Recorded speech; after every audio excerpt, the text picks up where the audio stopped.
Jonathan know probably all too well. There are some moments that are very tedious over this journey. However, it's a very powerful tool, and I hope that the main takeaway that you get is that there is a way to measure things, and that it can be a part of your activism, and it can be a part of your personal life. So yeah, we're going to get into the weeds, but that's the real message to come back to is there's a way to assess, and it does require work, but it's not crazy unattainable. And with that, go for it, Jonathan. Jonathan, just 1 second. Oh yeah. Sorry. If Jonathan's about to kick us off, but before we kind of keep going, feel free to sort of add into the chat, what you're hoping to get out of this, maybe what brought you here. Obviously, I probably peer pressured some of you. So anything, just let us know. So, as we continue to make this presentation, break out into rooms later, we can adjust some of the language and make sure that we're answering your questions and make sure that you get as much out of this as possible. So feel free to just kind of hop in there, say some things, and let us know why you're here. Go ahead, Jonathan. Thanks, Gia. Okay, so I'm about to jump into the presentation, and yeah, y'all are brave souls for joining this presentation after you saw that my title was Curator of Chaos. This is going to be very fun. It's going to also be very informative. Please, as Gia said, throw anything into the chat. You could throw, like, you like my pink hoodie. You could throw that, like, the day is going well. Anything in the chat is very appreciated. Okay. Yes, okay. So let's just jump right into it. If my mouse would work. Okay, perfect. So we just heard some words from Lauren about why we're doing this and why doing this LCA and doing this report was so important for us and for the industry as a whole.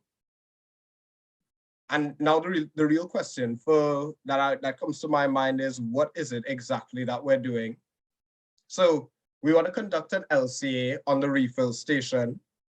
We also want to find the emissions that you save by switching from pod detergents to a refill station model, and then finding carbon parity when we include aluminum tins with the stations and when we don't.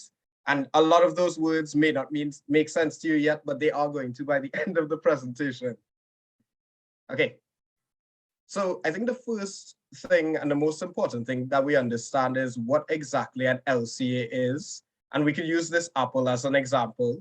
So a life cycle analysis is a process of calculating the environmental and human impact associated with a product's entire life cycle. And when we talk about LCA, in any LCA as well as with this one specifically, we're going to be talking about scope, which is more or less the bounds of what we're actually measuring. So what we calculate versus what we didn't. We talk about embodied energy, which is basically the energy that it takes to go into creating something. For example, for the apple, it'll be the energy it takes to actually grow the apple from the tree. Then there's also transportation, which, I mean, that one's kind of self-explanatory. It's the energy that's going to be required to transport the apple. Use in this case could refer to if you're eating the apple, or if you're just I don't know, using it to bake a pie or using it to cook something. And then also there's end of life, which is a super important part, which basically refers to what we do with the apple after it's been used. So that could be waste management, disposal, recycling, etc. So now that we have a very base understanding of what some of these terms mean, and I'm just going to ask somebody like Felix, if you don't mind just throwing the definitions in the chat from the doc. Yeah, just so we have that to refer to anytime you need. We're going to be looking at the LCA of not an apple, but one of Generation Conscious's refill stations, just to look at how the refill station model compares to our current model, which is the pod detergent one. That's the market leader right now. And yeah. So in terms of scope, there are things that we calculated, like the embodied energy, the transportation, usage, end of life, everything involving aluminum tins. And then in terms of detergent pods and sheets, we had the packaging, embodied energy, transportation, packaging, end of life. And then we didn't calculate these things. So the environmental impact outside of CO2, water use, water pollution, etc. I'm trying to find my mouse to click the chat. Okay, awesome. It's just Felix throwing in the definition. Jonathan, do you want to explain why we didn't calculate the actual embodied emissions of the ingredients? I think, yeah, sure, GL, thanks. I think that's mostly because the industry is so opaque, so there was no way to get like the data that goes into what goes into like all the pod detergents. We know from like information provided by GL that what goes into the detergent sheets, but there was no way to do that one-to-one comparison with like the pod detergents because of the opacity, is that a word? Opacity of the industry. Okay, I've spoken long enough. Now it's time to make a choice, because I was really adamant with the team that like a presentation like this shouldn't just be somebody speaking to you about things if that's not what you're interested in. I'm very like adamant about giving agency to people who are members of the audience. So what I'm going to ask all of us to do on the Zoom chat, if you could just use the annotate feature and then like just put like a star or a heart on which side you want. So choice one is I continue with the presentation. I'm an excellent presenter, so that's going to be fun, don't worry. And then we jump into breakout rooms for a bit. We come back together to discuss. And then choice two is you get to spend more time with one of the amazing people on our team. That's GL, Felix, or Lauren, and like kind of do a deep dive into one of the areas that we focused on, where we're all going to come back together and just discuss, do some Q&A after. Is everyone able to use? Oh, okay. Thanks, Cynthia, for throwing us off. Okay. Oh, we all really don't want to talk to GL. I know, it's understandable.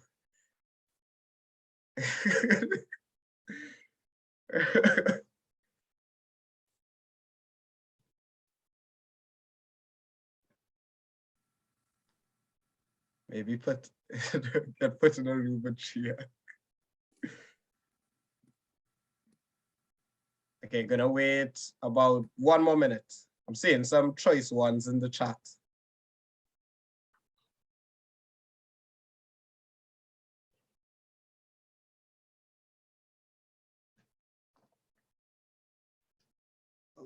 Choice one it is.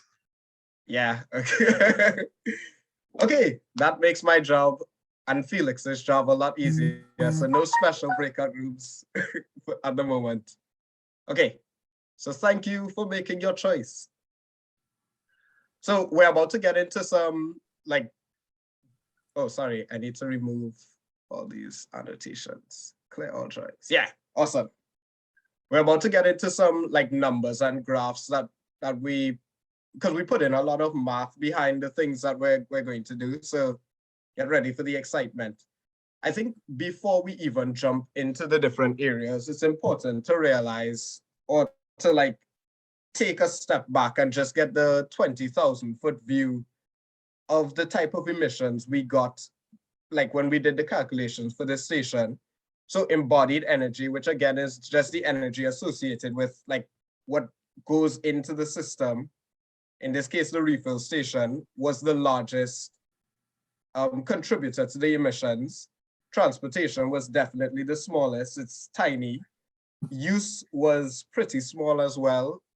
And then end of life is actually like, I don't know how best to describe this. I may throw this to Lauren just so that you get the correct words. But Lauren, do you mind just explaining why end of life is negative?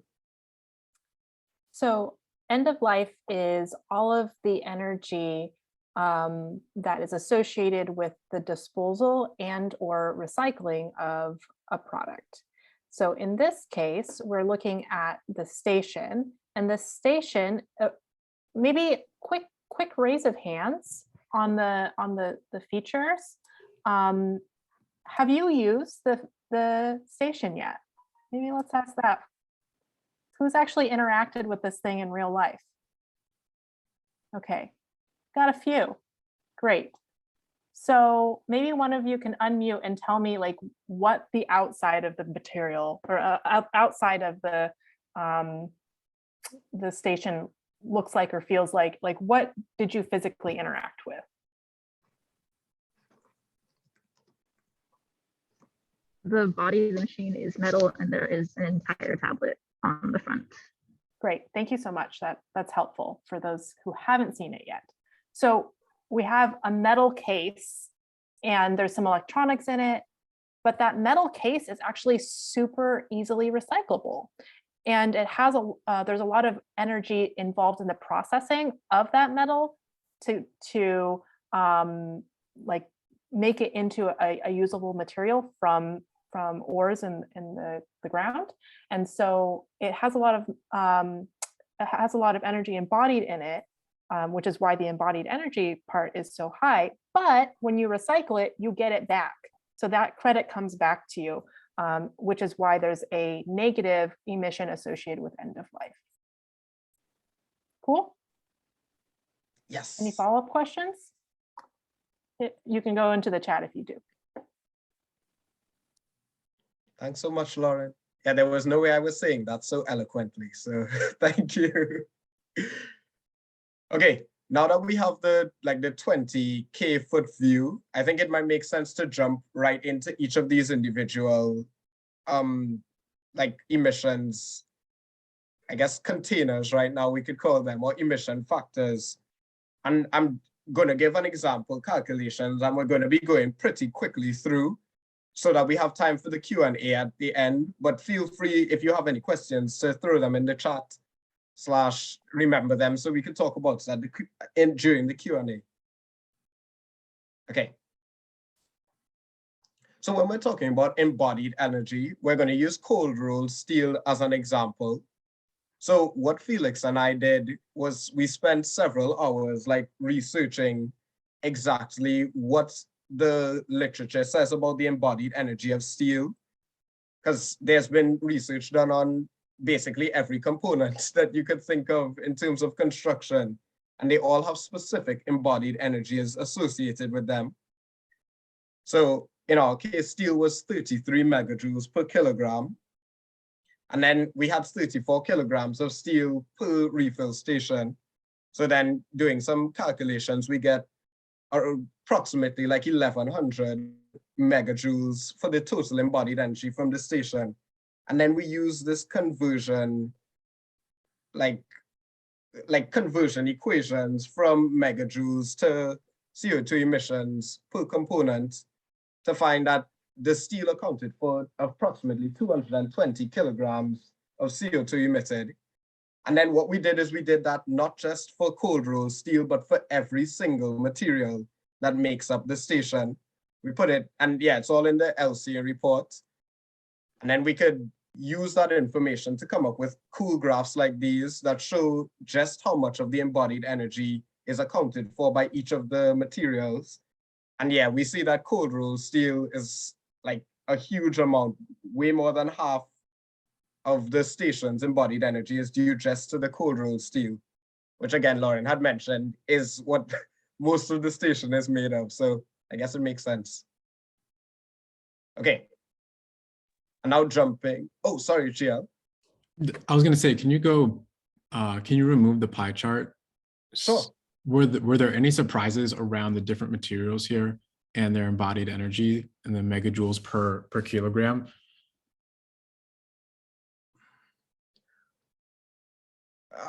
I think, so I'll turn this over to Felix in a second, but I think the main surprise to me was that there was so much, all of this was a surprise to me just because I had no idea that there was so much research and information behind this. And then on the flip side of that, there were specific elements that we had a very hard time finding embodied energy for, and end of life information for that I didn't expect. So I guess that was the surprise. I remember spending maybe 3-4 hours on POM, which is a particular type of plastic polymer that it was a long process. I can turn it over to Felix though. Yeah, Felix, go ahead. I think it'd be helpful just to kind of walk us through this, because I think quite often we don't look at the actual embodied energies of each of these materials. So I'm just curious, sort of your process through this and what was surprising and what wasn't. Yeah, sure. I think what wasn't really surprising for me was how energy intense like manufacturing components out of metal is. Like I think when you can sort of conceptualize that pretty easily, that you have to like heat it up and shape it, and you can imagine that takes a lot of energy. But what I was very surprised by was the relative scale of plastic energy that was required. Like I think we're all sort of just like told like, oh yeah, you gotta recycle it. It's like sort of bad, but if you recycle it, it's fine. But really having the scale of like, oh, you need 3 times as much energy, maybe even more, to manufacture something out of plastic than you would to manufacture it out of like cardboard, for example. It really puts that in context. So I was always very just sort of lackadaisical about making that distinction, but realizing that it's like 300 or 400% more impactful to use a plastic container. That was my sort of big takeaway, big surprise. Nothing was surprising for Lauren though. Lauren knew all.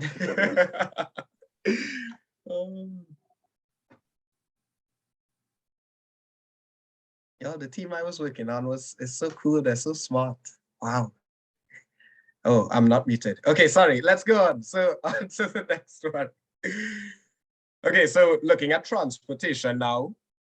And Felix, you did a lot of work here. So if we have any questions, feel free to ask it because Felix will know the answer. But we shipped a lot of our stuff from like the manufacturing in Toronto to our different locations. So again, we're using cold rolled steel as an example. We found the weight of the cold rolled steel associated. We did this conversion using this equation here from grams per package to CO2 emissions per package per mile. We found the number of miles just like that the transportation route is going to take. And then again, we were able to find like the total emissions associated and then come up with a graph like this, not just for the refill station, but for each of the things we were looking at, which was the aluminum tins, the detergent sheets, and also the pod detergents. I have a question for Felix. Why are there multiple locations that we have in the trucking routes? Thanks for that, Lauren. So I blame that on GL because he's so good at outreach and has a ton of schools and a ton of contacts in a bunch of different places.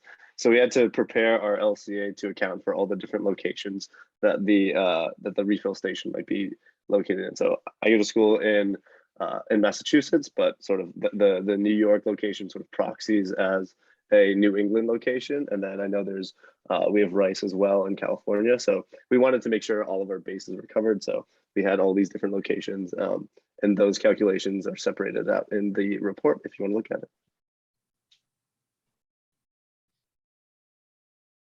Does anyone have any questions about the equation to calculate the amount of CO2 emissions per package, or why we use this equation?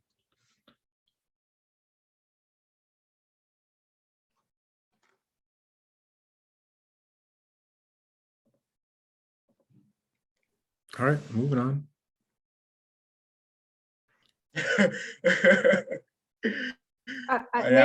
Maybe we can pause on that equation question for a second, just in case you've never seen like railroad annotation before.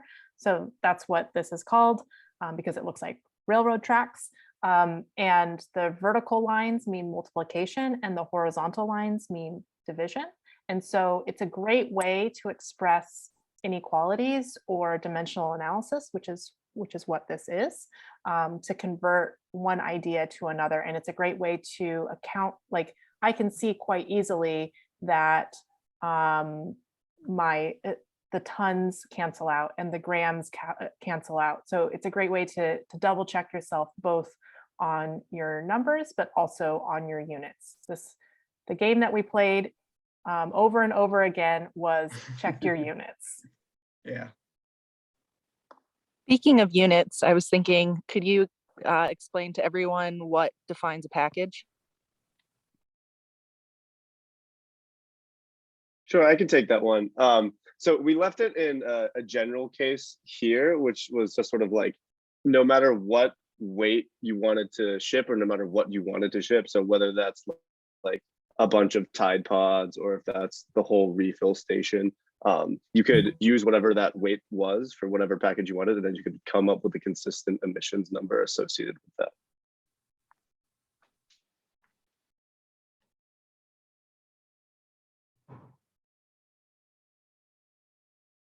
Okay. Yeah. Let's move on to the use phase. Okay. So we basically I think Felix threw his definition in the chat, but when we say use, we mean one use of the station, which is the amount of time it takes the station to like dispense 10 detergent sheets. And there's an energy associated with that GL and the engineers helped like actually measure. So we did that for all 3 of the locations that we were using for the report, New York, Dallas, and Los Angeles. The CO2 emissions per hour are slightly different just because based on the energy usage in different states, there's like slightly different conversions, etc. Energy is more CO2 expensive in certain regions as opposed to others.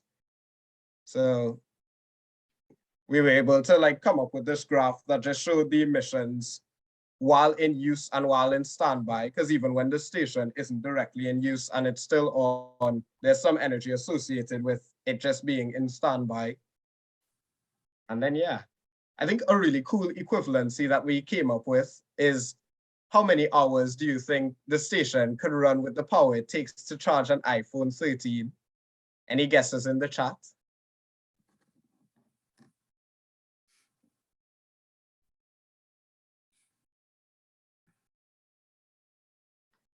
Eight. Okay.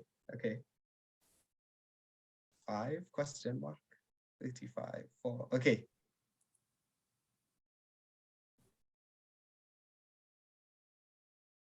$15. The answer we were surprised also to find out was actually, oh, one more thing in the chat. 30. Okay, yeah, I think Cynthia and I think Madeline, y'all may be the closest. So using like the calculations that we ran and then a conversion, it actually can be can be in use consistently for 32 hours. So somebody said 35 and somebody said 30 on the like energy it takes to charge an iPhone 13. But yeah, I'm seeing a hand. Yes. Hi, I have a question. If your station is in a location that is entirely powered by solar or other sources of renewable energy, does that affect your CO2 emissions per hour? Well, that's a great question. I think I'm going to field that question over to Lauren, our resident expert. Yes. However, we need to remember that, well, okay, if you're powering the station off the grid, then yes, you can say 100% renewable. However, the moment you plug into the grid, which I don't know, are there any colleges or universities in the United States that are completely off the grid? I don't know of any that are. I agree. I don't know either. We're looking into microgrids, so we have our own more of our own generation, but I don't know of any colleges that are fully independent. Fascinating. So, you know, we're part of the grid, even Texas, and so yes, the more renewable energy you push into that system, the lower those emissions are going to be. But we used the averages for each of, because the grid is also subdivided into different sections, and so we use those local averages to come up with these numbers. And all of that information, in case you want to go down that rabbit hole, is provided by the U.S. government through the energy, or it's EIA. I always forget what EIA stands for. It's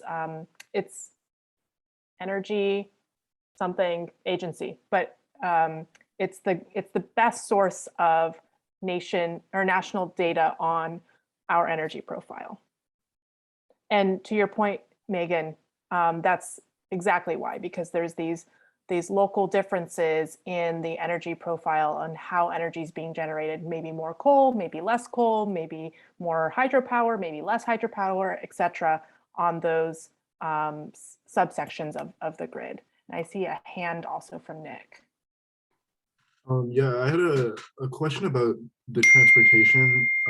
I noticed one of the assumptions you guys made that once the sheets reach LA from Shanghai, they go by truck to New York and then are distributed from there to Dallas, New York, and some of them back to LA. I was just wondering, is this how it would work in actuality? Is that an assumption that was just made? Or why some of them are just left in LA originally? Felix, I'll throw this one to you. I feel like it's a great question for GL. He's in charge of sourcing and determining his supply chains. But I will say, short answer for the report is we wanted to be as sure that our sensitivity analysis would be like rock solid as we could. So basically, we made the most emitting assumption for the generation conscious supply chain and the least emitting assumption for the competitor supply chain, so that we, like, if there's any discrepancy, like if you're saying, oh, like you guys are like trying to cut corners and trying to make it seem like your emissions are actually lower than they are, we can sort of sit there and defend it, say, no, like we made this assumption to be as conservative as possible. But the actual supply chain can be directed to GL.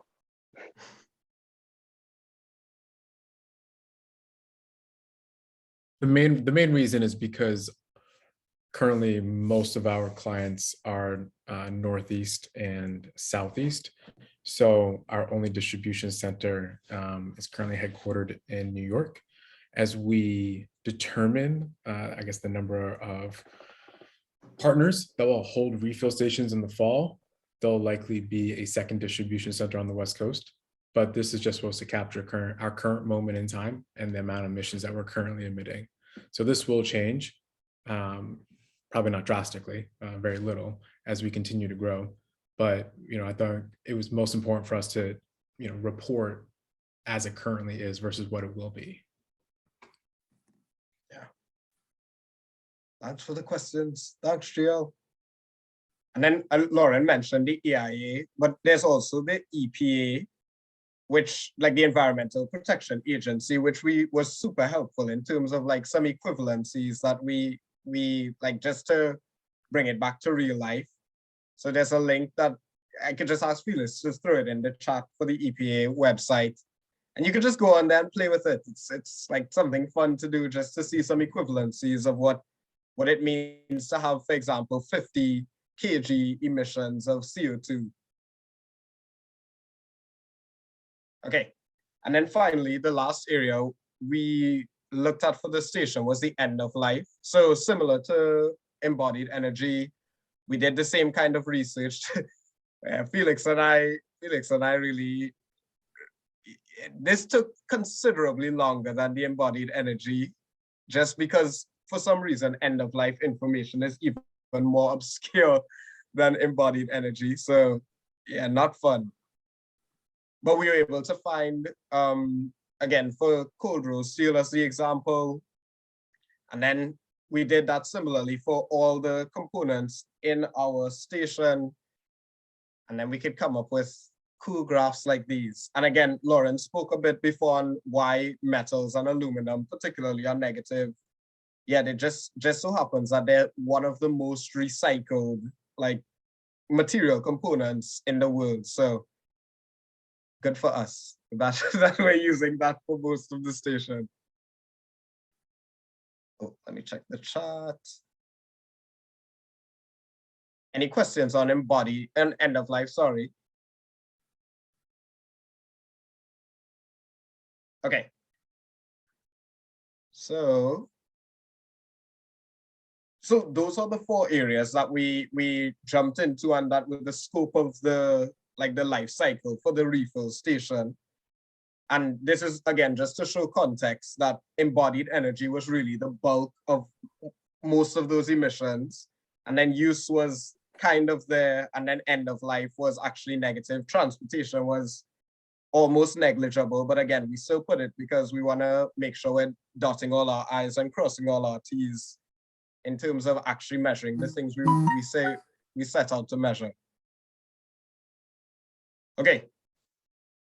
And then we also were speaking a bit about the emissions avoided. And when we speak about emissions avoided, we're talking about the emissions avoided between using pod detergents and using the generation conscious detergent sheets. So these two graphs do a really good job of showing just how much emissions are avoided or emissions are saved by switching. And yeah, the graph on the right-hand side really breaks down. Again, embodied energy seems to be the thing that's driving that difference between the pod detergents and the detergent sheets. And then just to extrapolate into the future, which is always a fun thing to do, we also have the information for what that difference looks like over a 7-year period using like the mid value of our current usage by students, which was like 400 uses per month, which is equivalent to like 4,000 Tide Pods being used per month. Yeah, and that's by an entire student body, not by an individual student. Yeah, just I saw some people were like 4,000. I only use like 2. Okay, so yeah, this graph just shows the large differences over a 7-year period. And again, if we're talking about the station entire lifespan, we're using 7 years as there's a specific economic term for this that always slips my mind. Laura, do you mind still like discounting something? Yes. So in economics, equipment like the station, it can be other equipment too, is expected to have an average lifespan of 7 years. And so it's called the discount period. And for tax purposes, because everything is constant in both death and taxes, we're using 7 years as the period that the station is going to be in use. However, you know, we're thrifty folks. And so if the station lasts longer than that, then that is even more savings for this system. So it's not like we're going to kick the station to the curb at 7 years in one day.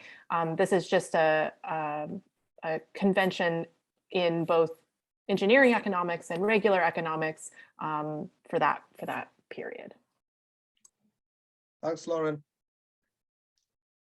Okay, and this is just a quick check-in. So we set out throughout this entire presentation to go through how we conducted the LCA on the refill station, and then also to talk about the emissions avoided between switching from pod detergents to the refill station. And then the final point is what we still have to talk about, like finding carbon parity when we include aluminum tins with the station and when we don't.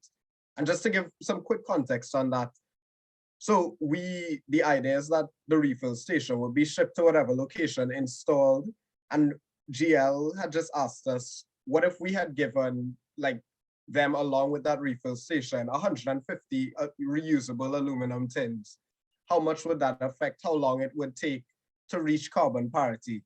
And yeah, in terms of a definition for carbon parity, it's really the point in like it, how best to describe carbon parity? When the emissions that are caused by like switching to the refill station are equal to the emissions avoided by switching to the refill station, is the point at which we reach carbon parity. So just as a quick definition, I think Felix also threw that into the chat way more eloquently, but just as a reminder. Okay. So let's talk carbon parity. Do you think we reach carbon parity? You could just throw it in the chat if you think we did. Yes. Wow, Nick believes in us. Thanks, Nick.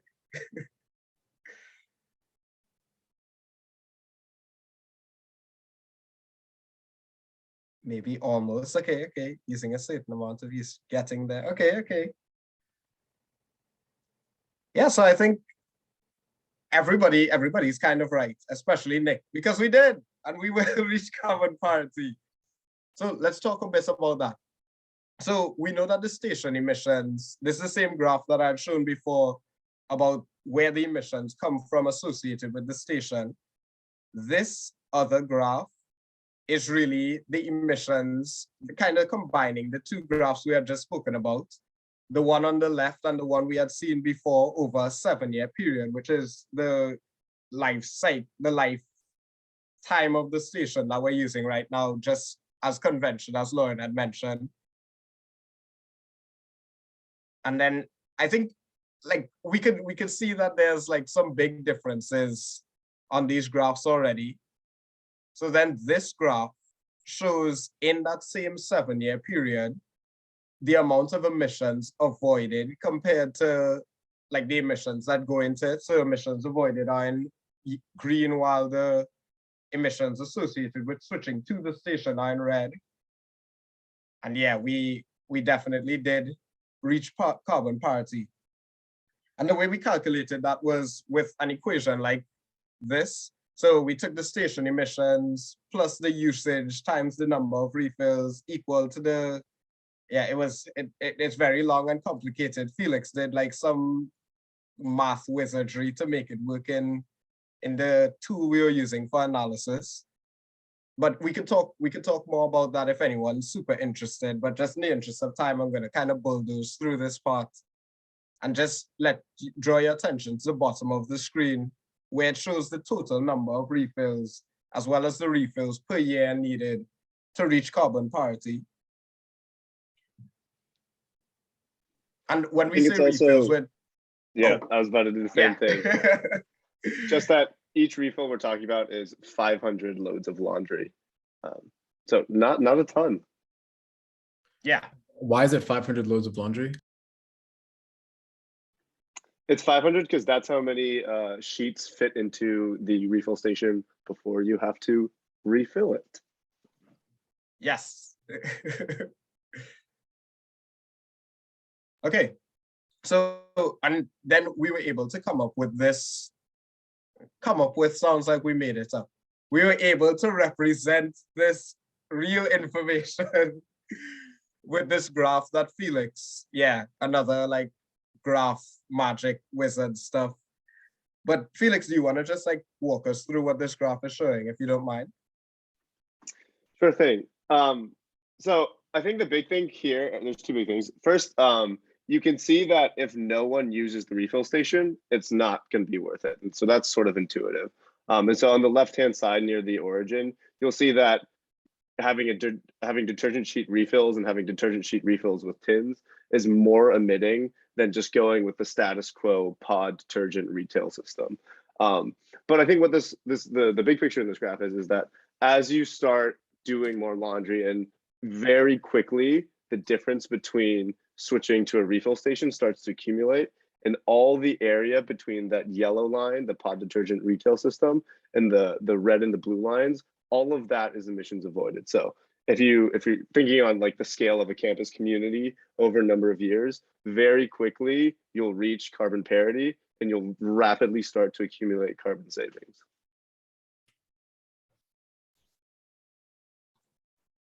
Thanks so much, Felix. Yeah, this other graph also like does a good job of just really answering the question, how long does it take to reach carbon parity? So with our low usage numbers of 150 uses per month, it takes a little over 10 weeks with the tins and around 7 weeks without.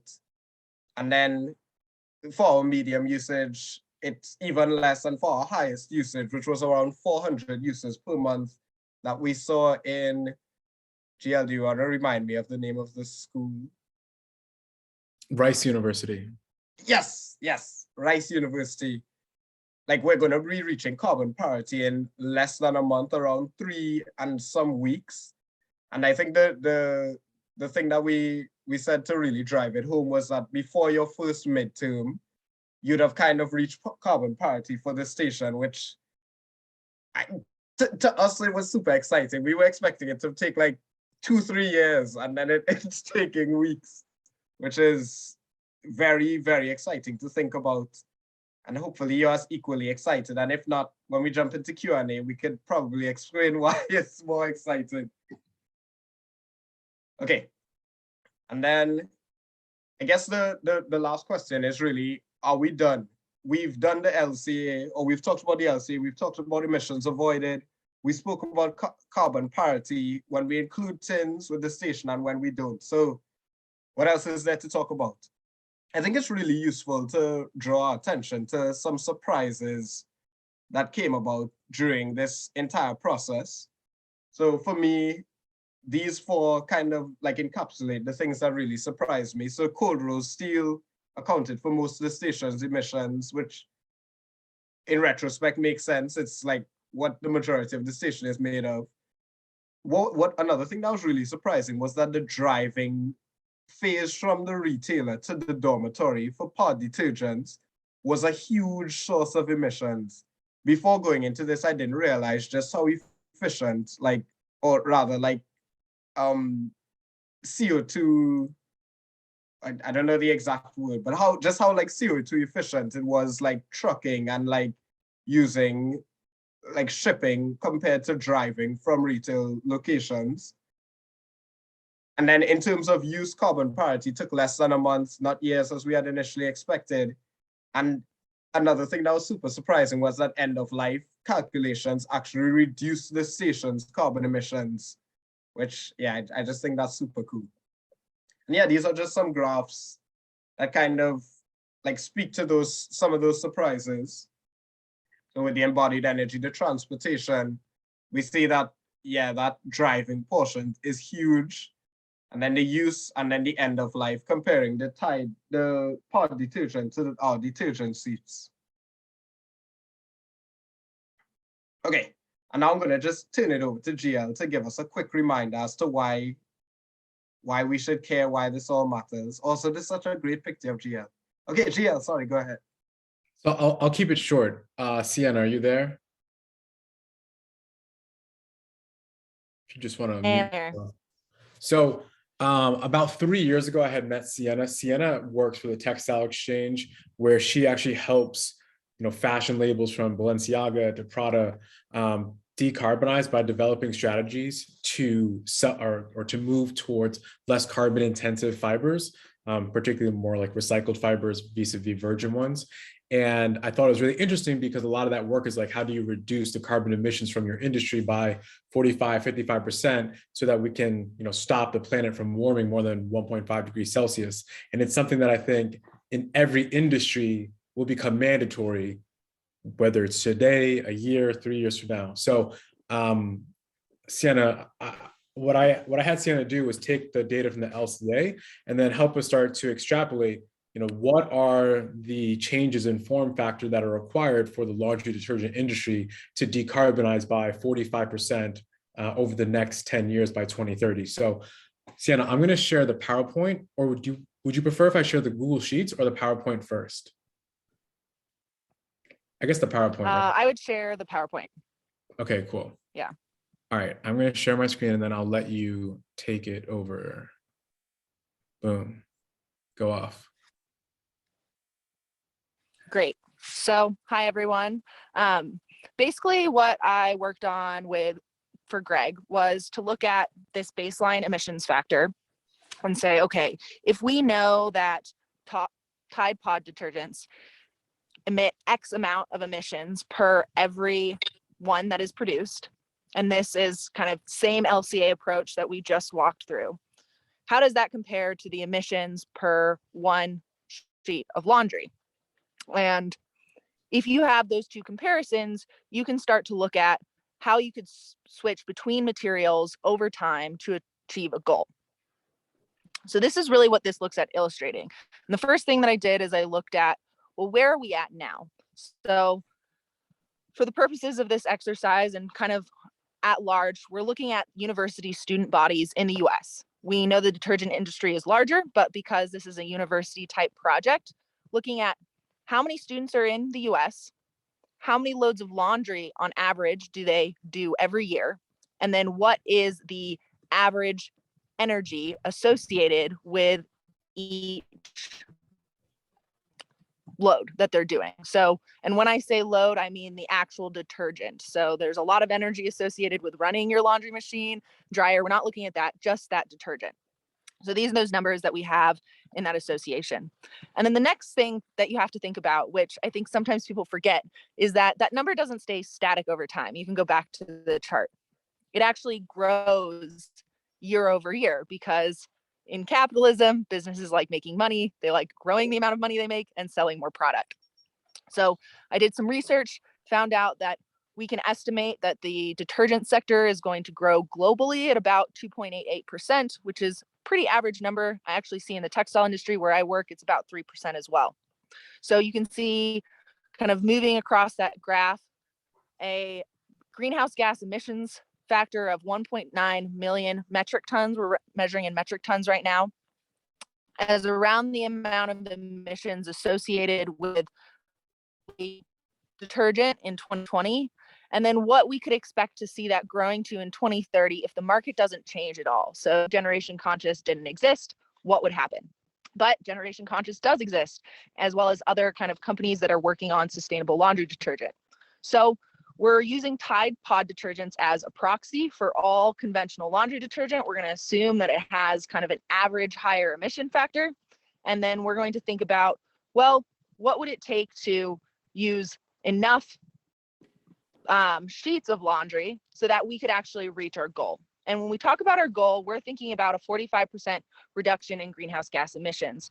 This is a generalized factor that's been reported and proposed by the Intergovernmental Panel on Climate Change, as well as the Paris Climate Agreement. And it is, and historically has been associated with a 1.5 degree pathway. This 1.5 degree pathway is slowly and quickly eluding us because of the time it is taking us to develop action. If any of you are familiar with the report that came out from the IPCC, we're seeing that it's going to be very, very hard to reach 1.5. But we do know generally that a 45% reduction pathway is going to get us close to that goal, if not all the way.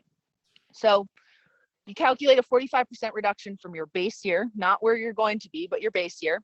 And then I took a look, ran some numbers, and found that the amount of laundry sheets that we would need to be using in the university sector would need to be 62% to offset the emissions from Tide Pods. So I can't remember if this was mentioned earlier, but essentially one of the things they found in their initial LCA on the sheets themselves is that you have about a 95% reduction in emissions when you transfer to a sheet from a pod, which means that for every sheet that's used in the market, we're seeing less emissions going out into the universe. But you're going to need more sheets than you would expect because the market is growing. So we're going to need a more aggressive shift than if the market didn't grow at all. And this is actually one of the best reasons that in other sectors, buying and using less stuff is really important. It's a little harder in the laundry sector because your laundry machine is only so large. So we're going to assume that that market growth had to happen. And this is where we landed. And I think to bring it full circle, why this matters is you conduct an LCA, you say, okay, we've got this preferred better product. We know that it reduces emissions, but how aggressive do we need to be in terms of uptake? How many sheets do we need to dispense to students in order to actually achieve what we want? Because at the end of the day, any positive change matters. But when we think about the environmental and social implications of climate change and what will happen if we go above 1.5 and 2 degrees Celsius, then that gives us a North Star of what we really want to work for. And this is that kind of rough estimate number that you can pull out and say, okay, 62%. If we could access 62% of the student body and get them to use these, we would be able to reach our goals by 2030. So that's overall. The one other thing that I'll add is this calculation was done really focused on the associated energy with each sheet itself, because parity is actually reached solely along the lifespan in accordance with these stations. So we spent a lot of time today based on the stations. I think what's really cool why that parity matters is when you're reaching parity within 6 months over a 10-year period, you're really having an more of a successful transition at this point. Amazing. Thank you so much, Sienna. We really appreciate that. And obviously, I just want to Yeah.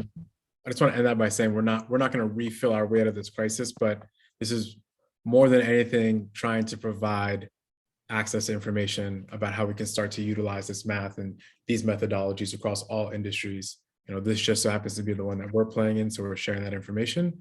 But yeah, I think I hope everyone took something from that today. Felix, I was thinking maybe before we even go into breakout rooms that you could share some of the equations. Remember the playground? Yes, yeah. So JP and I were actually talking. I know we're running up on time, so I think we'll do some of the playground links, and then maybe we can just go straight into Q&A because I know people are busy and it's Monday and late. But JP, if you don't mind switching and sharing the playground real quick. No probs.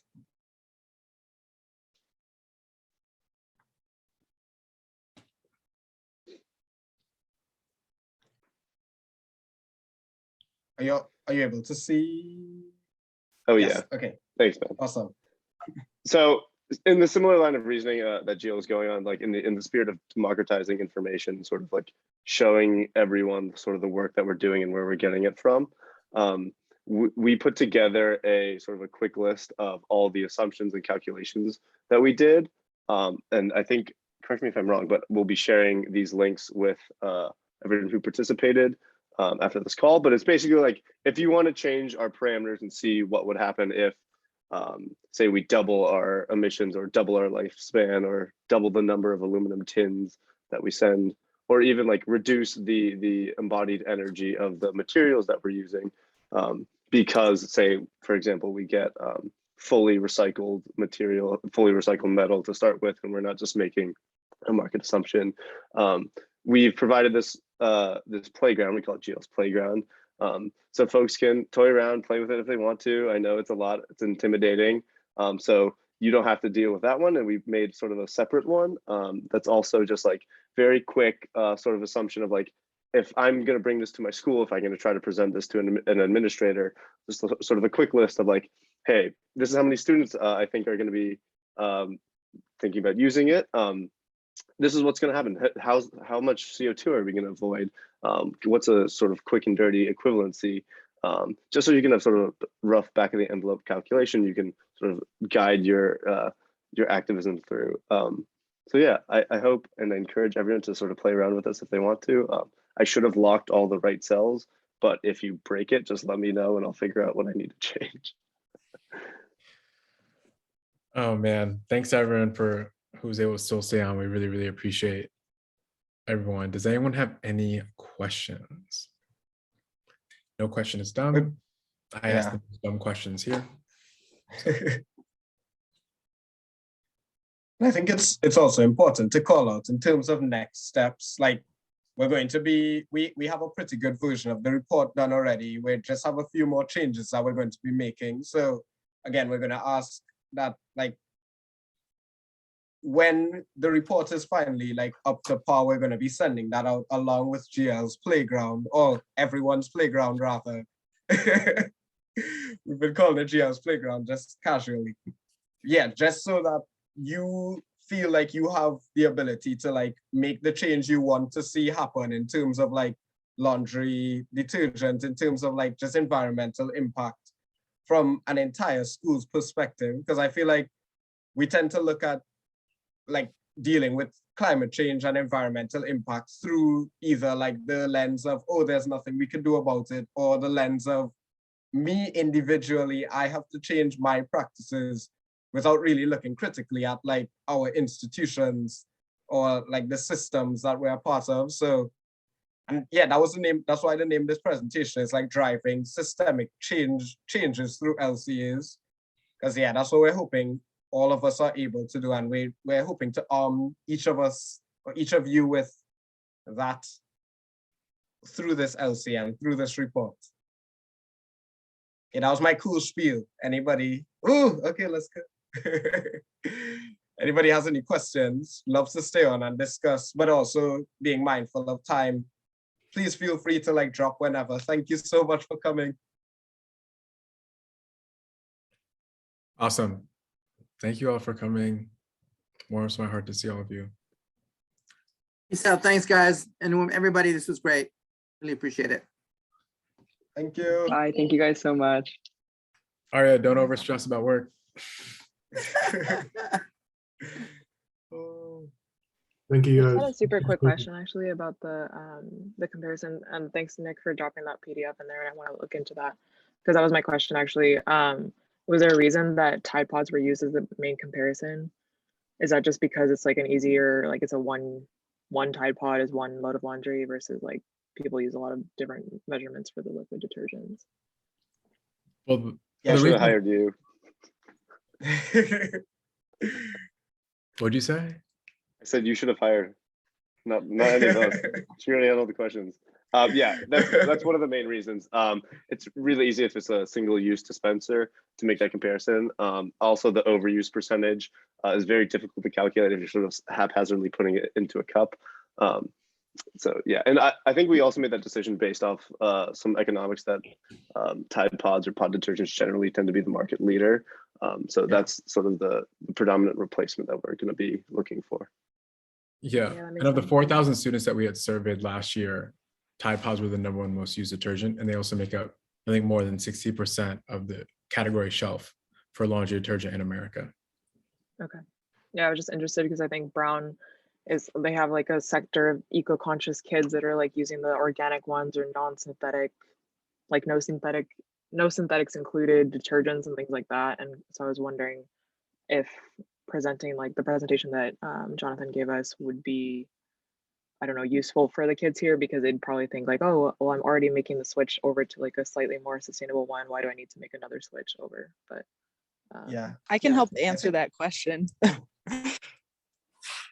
I would say one of the key things, and I mean, this team can speak to it more, is that when you're using a sheet, you're actually really drastically reducing the transportation energy involved because it's so much lighter that like most of the embodied energy at that point, when you look at the transportation phase, is related to all of that extra water.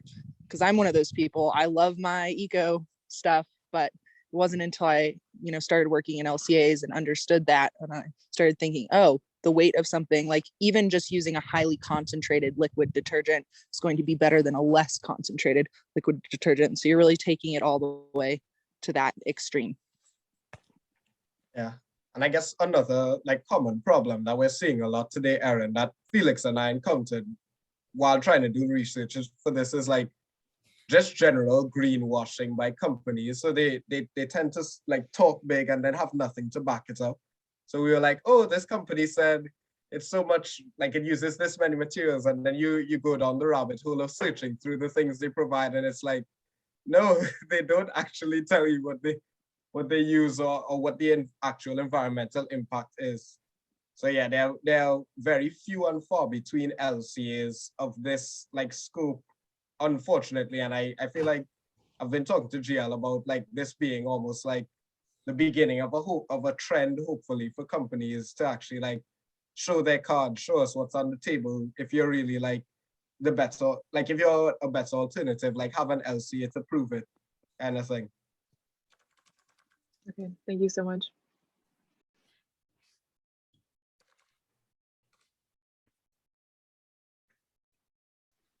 And don't get Jill started on the ingredient differences. Oh no, please no. All right. I know those Escaped weren't now even then, thank factored you. in. Thank Thank you so much for your time, guys. you. Thanks, Erin. Thanks for coming. Good job, Jonathan, Felix.